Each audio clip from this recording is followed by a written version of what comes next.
بسم الله الرحمن الرحيم، والصلاة والسلام على أشرف الأنبياء. مرحبا بكم متابعينا على قناة كرة لايف. زميلي أنس تفضل لتقديم بعض المعطيات حول المباراة. يخوض فريق الترجي التونسي يوم الأحد المقبل 29 سبتمبر 2024 نظيره الملعب التونسي على ملعب رادس.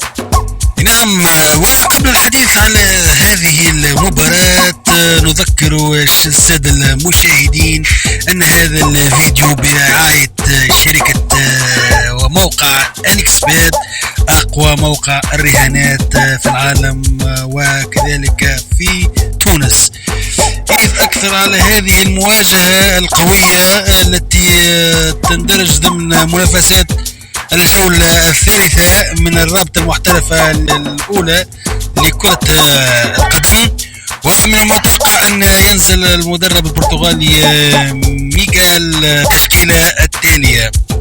طبعا حراسة المرمى ميميش، مرياح، توغاي، بوشنية، بن حميدة، العزوني، توغاي، وكوناتي، سيسي، ودليلي، زين العابدين، كادا.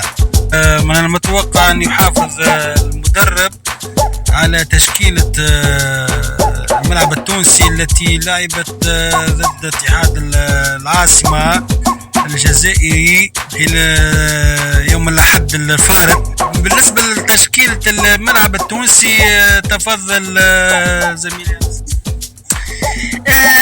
ما في حراس مرمى سامي هلال، الهادي خليفة، إبراهيم جيتي، آدم عروس، مروان الصحراوي، نضال العيفي، غازي العيادي، يوسف التوري، يوسف الصافي، يوسف أرمرو، بلال المجري. هذه تشكيلة المتوقعة.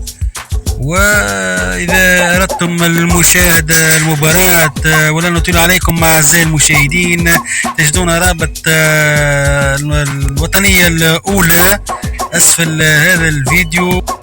شكرا لكم على متابعتنا ودعمنا في القناة.